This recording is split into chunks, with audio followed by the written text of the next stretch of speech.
Pessoal, boa noite. Eu gostaria de falar hoje sobre uma técnica que é de maior importância para vocês que trabalham na área farmacêutica, que é a cromatografia líquida.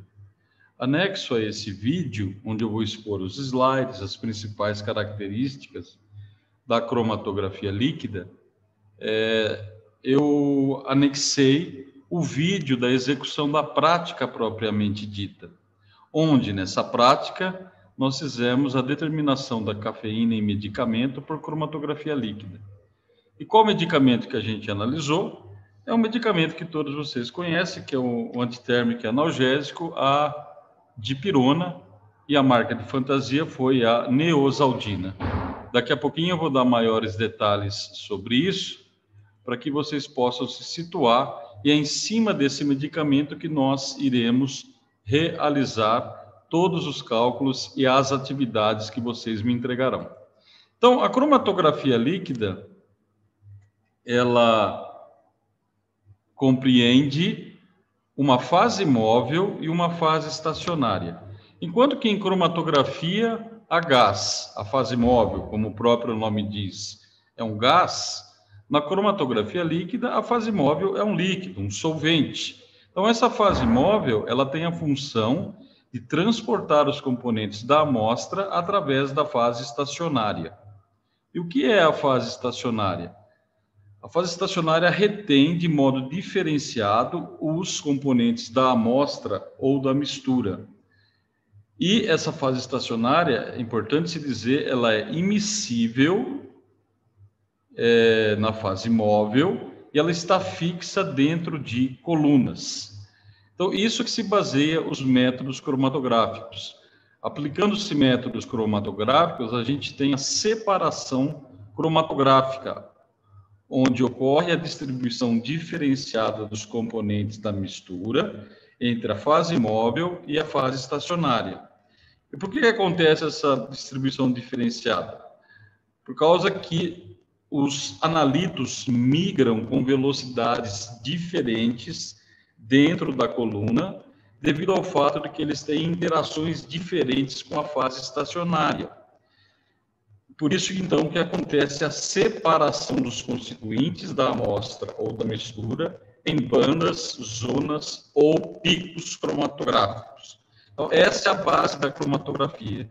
Por que ela é importante para os farmacêuticos? Porque ela serve, então, para analisar misturas complexas, que é uma constante da vida profissional dos farmacêuticos.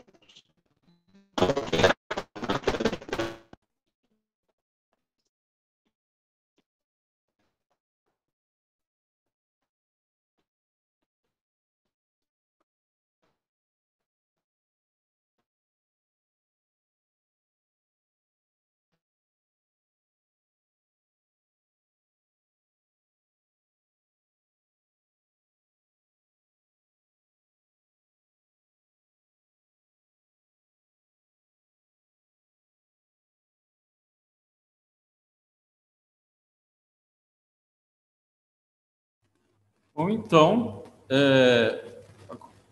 nós temos, então, essa instrumentação relacionada à cromatografia líquida, onde nós temos a fase móvel, que pode ser um solvente ou uma mistura de solventes.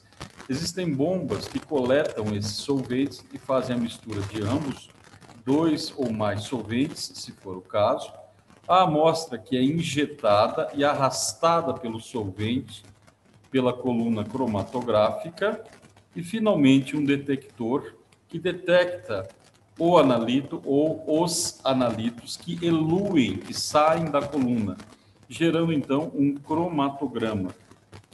Eu vou mostrar alguns detalhes sobre cada uma das partes desse instrumento. E a cromatografia líquida, então, ela serve para separação, identificação e determinação dos componentes de misturas complexas, como eu disse para vocês. As colunas de cromatografia líquida é o coração da técnica.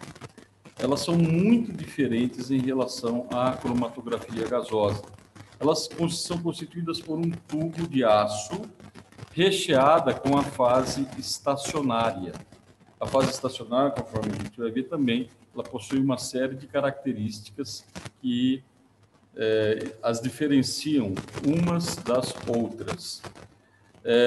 Então, vejam então que as colunas de cromatografia líquida elas têm comprimento de 10 a 30 centímetros, enquanto que em cromatografia gasosa as colunas tinham por volta de 30 metros, não centímetros.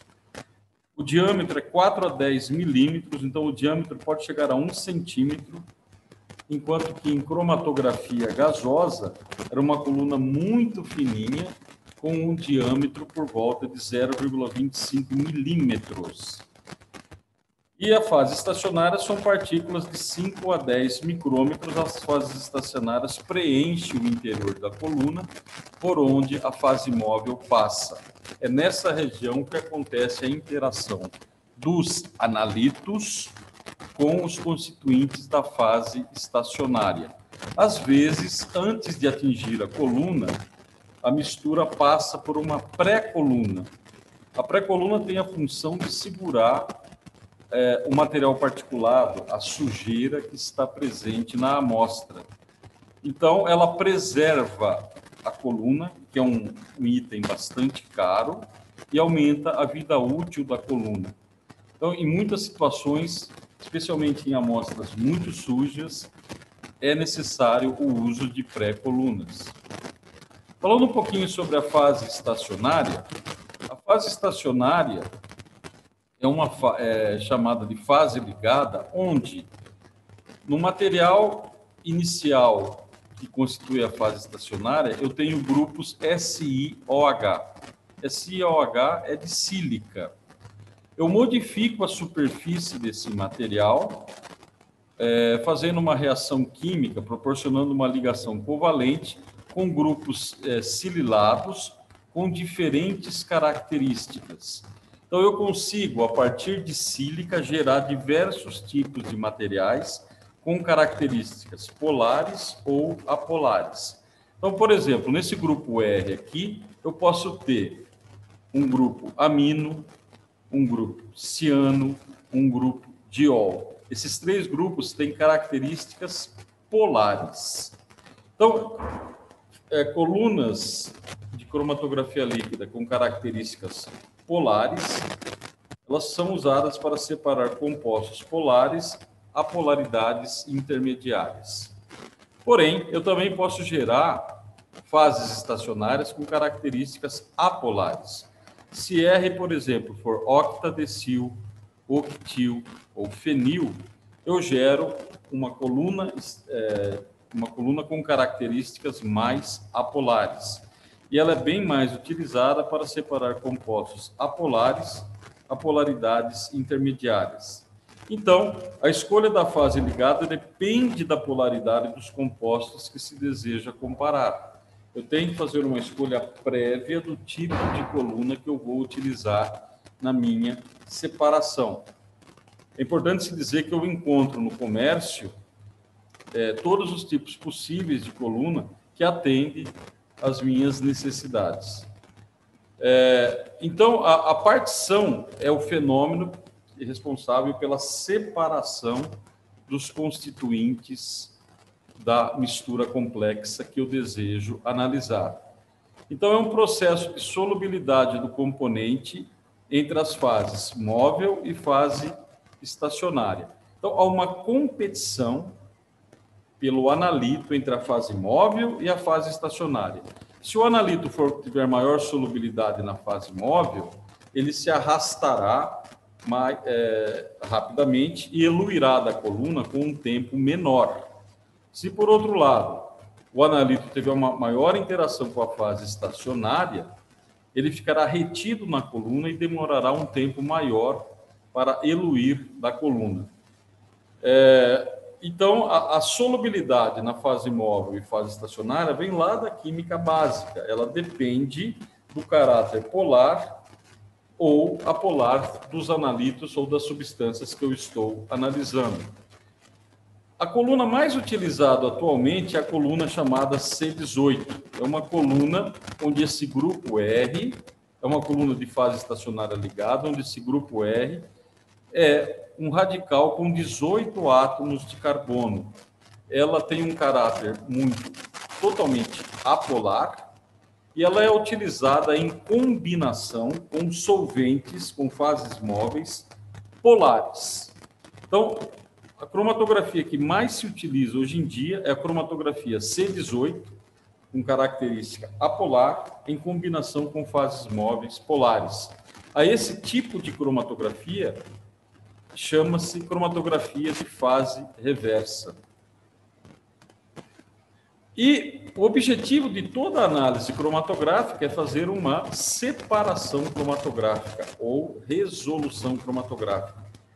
É separar todos os constituintes da amostra que eu estou analisando. Esse é o objetivo final de uma análise cromatográfica.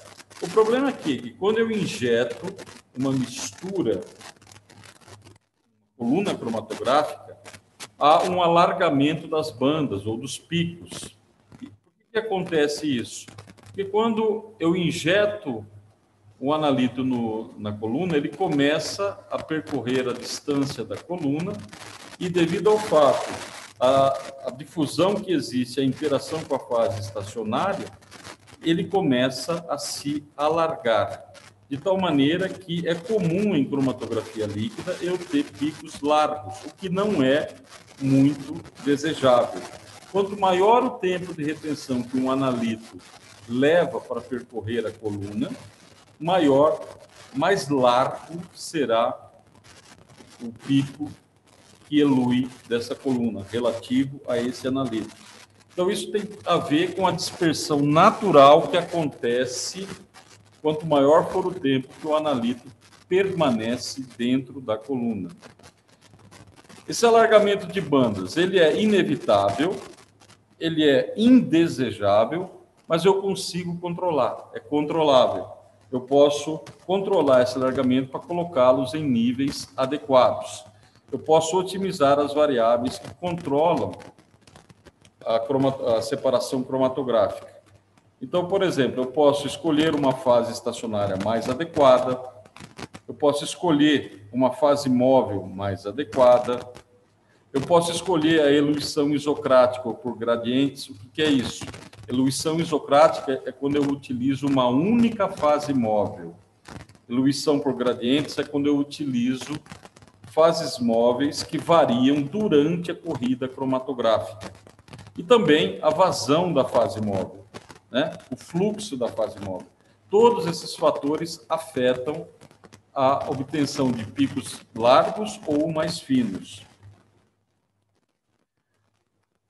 Bom, e o que se espera de uma boa separação cromatográfica?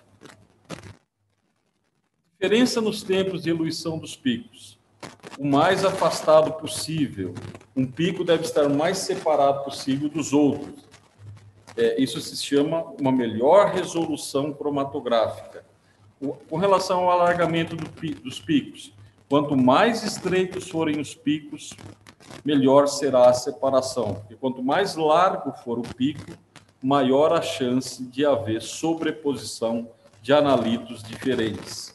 E o tempo de separação? Eu desejo análises rápidas, então, quanto menor o tempo, melhor vai ser, eu vou poder executar análises mais rápidas e um maior número de análises durante o dia.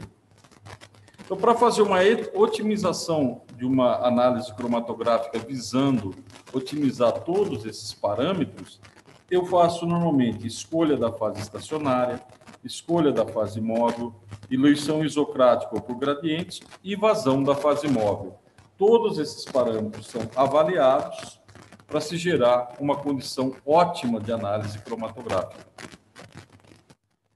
Com relação à injeção de amostras em cromatografia líquida, ela é muito diferente em relação à cromatografia gasosa. Lembra que em cromatografia gasosa, nós medíamos a amostra a ser analisada numa seringa, normalmente 1 microlitro, levávamos essa seringa ao injetor e era lá que nós injetávamos a amostra. Lembrando que em cromatografia gasosa, o injetor está a alta temperatura.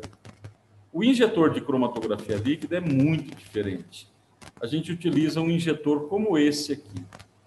E vocês vão ver isso nos vídeos também. Ele tem uma chave que possui duas posições diferentes.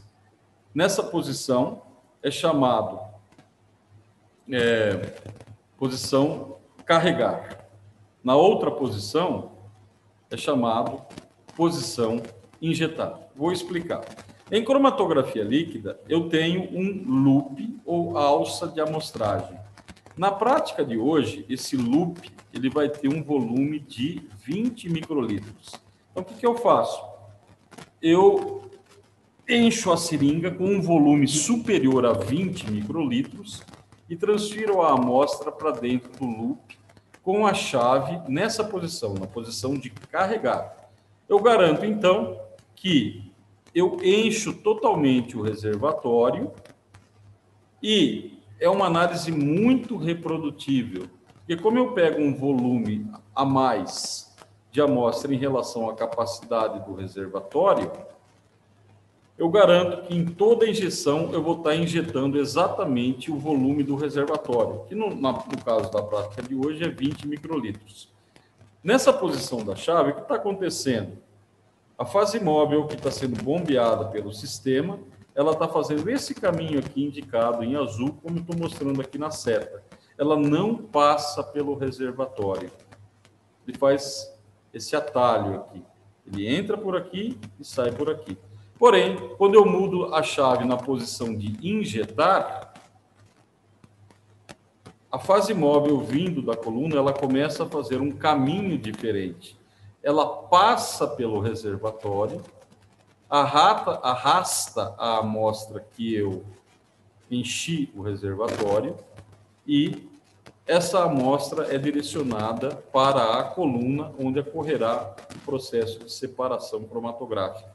Então, reparem, usando esse simples sistema de injeção em cromatografia líquida, eu sempre garanto que eu estou injetando o mesmo volume. É altamente reprodutível.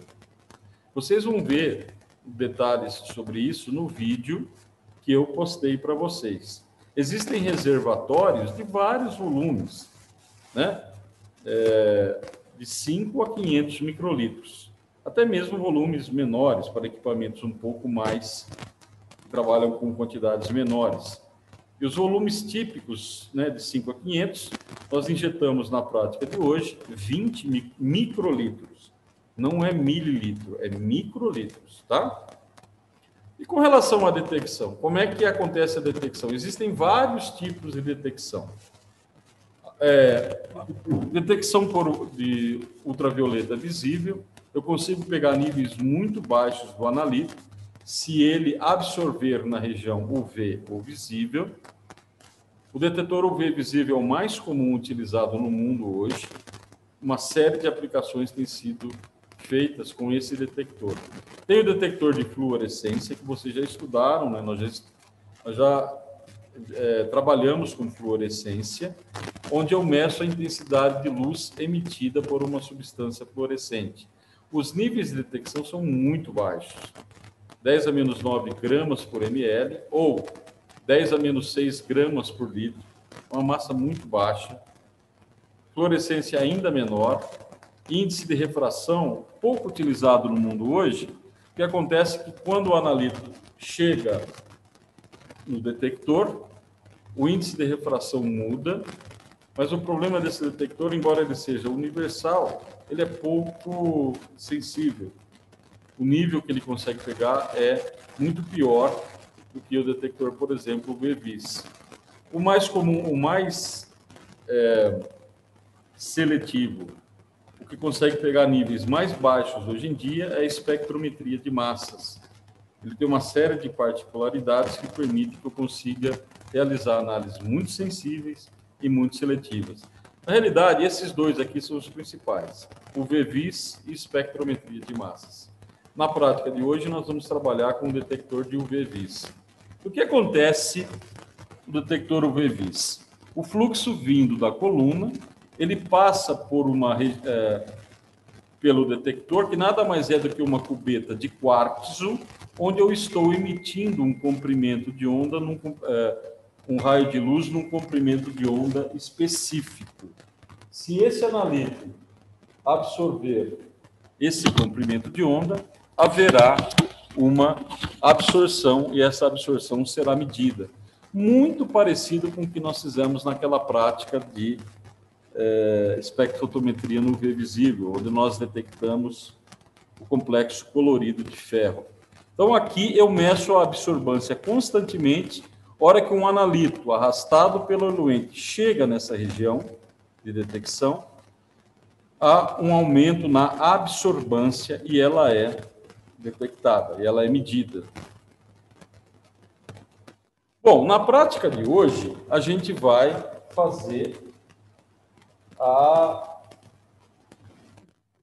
fazer a detecção da cafeína no medicamento de neosaldina. Além da cafeína, a neosaldina contém dipirona sódica, que de fato é o princípio ativo. A dipirona é que tem a ação analgésica e antitérmica. A cafeína é mais uma ação de calmante, talvez. E uma outra substância que é o cloridrato de isometepteno. Então, aqui eu tenho as estruturas das três substâncias que estão presentes na neosaldina, a dipirona, a cafeína e o isometepteno. E o fabricante diz o seguinte, que cada 1 ml dessa solução oral, a neosaldina você pode comprar em forma de comprimido ou em solução oral. Nós estamos analisando a solução oral.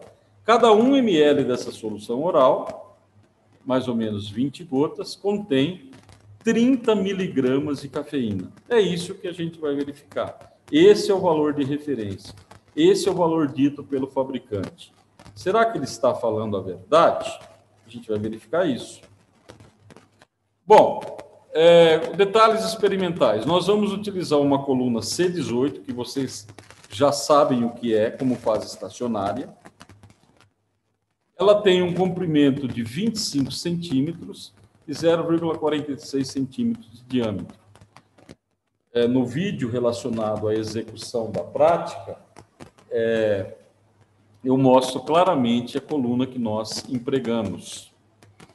A coluna estacionária C18, conforme nós mencionamos para vocês, ela tem um caráter muito apolar.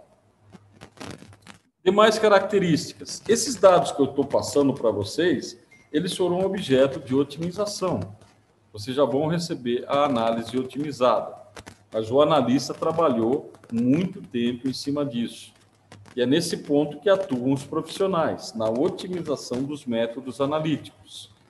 Na fase móvel, é 60% de água e 40% de acetonitrila, de modo isocrático. Isso vai se manter constante durante toda a corrida cromatográfica.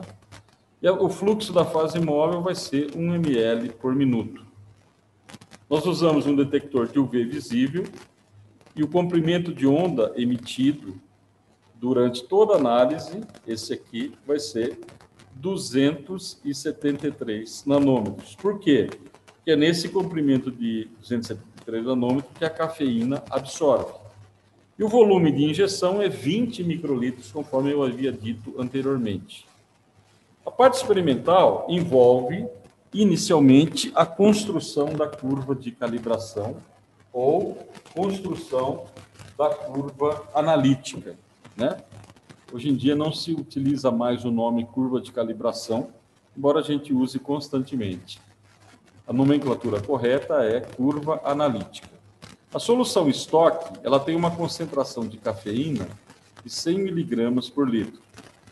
Eu vou diluir volumes crescentes dessa solução estoque, de 0 até 10, em balões de 10, e em cada balão eu vou calcular a concentração de cafeína resultante. E após adicionar esses volumes da solução padrão estoque, eu vou completar o volume com a fase móvel, ou seja, 60% de água, 40% de acetonitrila. E aqui estão os resultados para a construção da curva de calibração. Isso, de fato, vai corresponder à etapa inicial da atividade que vocês vão apresentar a mim.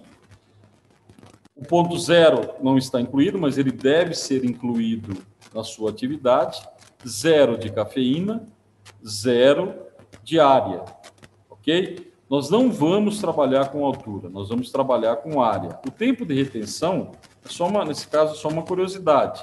É o tempo que a cafeína demora para eluir da coluna nessas condições, ok? Então, por exemplo, cada concentração foi feita em triplicata, e essas são as áreas obtidas. 20 miligramas, 1.411.467.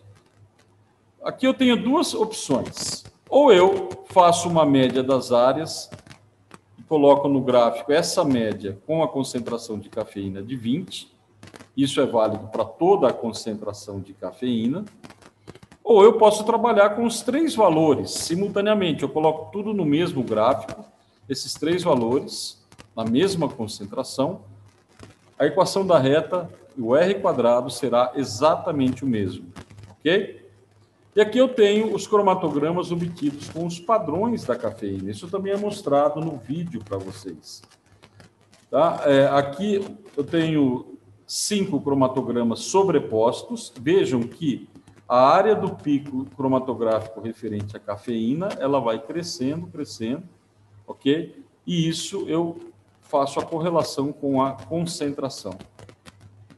Com relação à amostra, eu vou pegar 20 microlitros da amostra, 20 microlitros, não é 20 mililitros, microlitros da neosaldina, colocar num balão de 10 e completar o balão com a fase móvel. Isso é que foi feito. Eu vou fazer essa análise em triplicata. Vou preparar 3 balões idênticos a esse, para que eu possa estabelecer a estatística, ok? O resultado de uma análise cromatográfica está aqui mostrado, é muito interessante. O primeiro pico que elui é a